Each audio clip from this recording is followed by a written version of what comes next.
But David, is it not possible that, for the first time ever, there's now a new party to the Israeli restraint, which is the UAE. Yeah. And you will embarrass them. I mean, at some moment, the Israelis are part of the region, and embarrassment is a big deal. You do not embarrass your friends. And they have a new friend who is public. Well, they have several new friends actually now. I mean, they have UAE, they have, all of those countries that have, established diplomatic relations with them. You're right. Yeah. And so, doesn't that weigh on the scale in a way that we have never seen before? Yes. And there's no doubt. And I have to tell you something. In that respect, it is one of the true, real victories of the and successes of the Biden administration. But I don't think it came for any reason I mean, beyond. the Trump administration. I mean, Trump administration, yeah, the Trump administration. And I don't think that necessarily was a result of deft negotiation or whatever. I think it was at all. In fact, they made some of the most ridiculous blunders. I mean, opening that right in the middle of it, opening the embassy in Jerusalem. Couldn't imagine it anymore. Crazy. But it has worked, and that is an advantage. I mean, an advance, really, and we have to see how that will play out. But again, I think there's less the United States or even the UAE that will control that to a degree. Embarrassment, I understand, face and so on in the Middle East are very important. But I think that the key question is whether particularly the conservative Israelis and those parties. I mean, there are like 20 parties in the Knesset, another 25 trying to get in. I mean, it's just a dog's breakfast of parties over there, which we might be moving toward in this country, but that's another whole issue. But yeah, I mean, that's the future. Yes. So now we have a question from Michael Sherrill. Your chapter on Africa was particularly fascinating. Trump had no interest. How will that change under Biden? Oh, I think that will change a lot on maybe more than any other single region, actually, because I think Biden really understands the value of Africa strategically, economically, demographically. I mean, it is the fastest growing continent by any stretch. So I think that I think he understands that a lot. And remember, he was around during the Ebola epidemic, and he saw what happened there, and how essential it was for some kind of African unity to make that work, and Western help as well. So I think he understands the need for a Pacific Africa that is an Africa at peace. He understands I think the stakes of trying to not trying to work with some of our other allies, particularly the French, in suppressing these militias and Islamic terrorists, Islamic groups that have implanted themselves now in Western and Central Africa.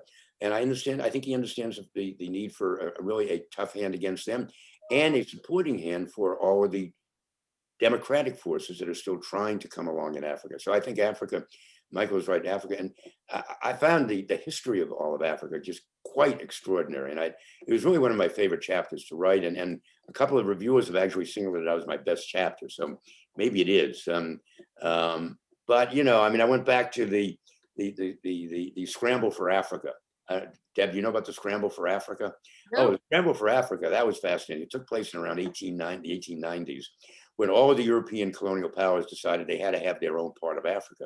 So they had a big conference in Berlin, and they divided up the continent, basically saying, you can get this and get that. But basically, anybody who could get in and make a treaty with an African chieftain could claim that part of the world as their own, that part of Africa as their own. So there was a scramble to get, and there were these incredible characters I mentioned. I can't remember. There's one Lord Lugard, who he detested these filthy cannibals, he used to call them, but he would make these incredible treaties with these people that really basically took all of their wealth and their mineral wealth and everything else and gave them nothing back in return. So that was a whole fascinating. That was how really Africa of today began to take form and shape in terms of linguistic. It was Francophone Africa, because those were where the French explorers went and got their bit. There was Portuguese Africa. There was still Angola, and some of these places still only speak Portuguese other than their local languages. Yeah. It's really, so anyway. So here is a question from Edie Lederer. Hi, Edie. Hi, Edie. What should the red lines be in two major global hotspots? Libya, where the rival parties each have foreign backers, and the Sahel, where the terrorism threat is escalating? Well, the Sahel is I dealt with in great detail, as I mentioned before. I think that is one of the main concerns and I trace the problems in the Sahel really back centuries, because it really began centuries ago. There were nomadic tribes, heavily armed nomadic tribes, going back and forth before they began settling into communities and so on. The Sahel is it's just a terrible place. I mean, it's just a terribly dangerous place. Just the other day, 2 more French soldiers were killed. And the French cannot take this on by themselves. A lot of that is Francophone Africa. And the French, I mean, basically, Macron has said this to Trump.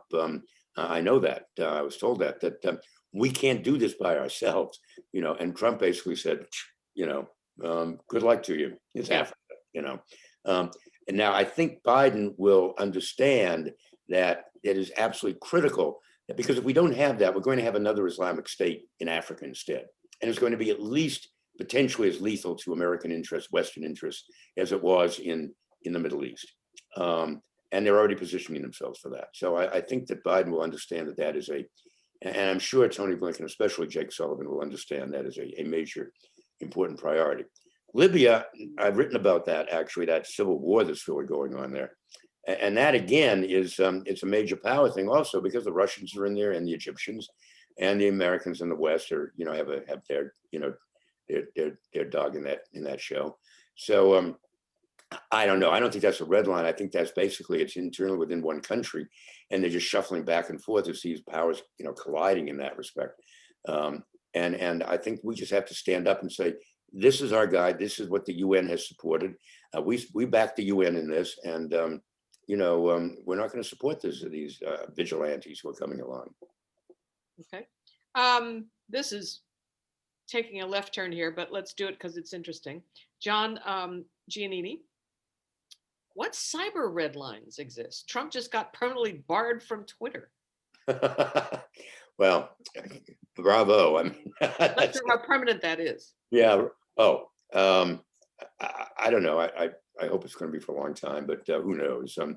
There are a lot of. I talk a little bit about electronic red lines, and particularly, and cyber is certainly an issue, and I go into some great length about the efforts by Russia to really invade Estonia over a stupid issue having to do with the removal of a statue of a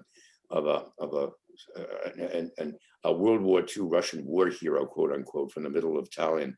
But they declared basically cyber war on Estonia, and they lost. I mean, but for a time, for a week or so, they paralyzed the country, literally paralyzed the entire country. It was a DNS attack on all of their servers. And I talked to the Prime Minister of Estonia, actually, when I was there, and they said, the one thing it did do is it really sensitized the UN, because NATO, because they are a member of NATO. It sensitized NATO to the potential weaknesses in some of their member nations. Now, there is a thing called Article 5, which I explore at some length, and it's one of the reasons why the NATO red line, the red line around NATO, which I deal with in Chapter 9, why that is held so effectively. Because nobody until now has really managed to pierce it. This was the first time it was ever pierced. And what it says is an attack by an outside power on one country, one NATO member, is an attack on all NATO members. Now, what this should have meant was that, the NATO came in force and enforced this whole thing. But as the Estonian fellow told me, the Prime Minister told me, he said, look, nobody died. Nobody was really hurt or killed, but that could happen in that kind of an attack, particularly if, they had gone after the electrical grid or various other things that would really have been dangerous to health and safety and so on. So, I think that remains to be seen. I think cyber is a very important issue. It's something that they're going to have to deal with. And each of these countries, though, has their own method of using it either to enforce or break down or in somehow test a red line.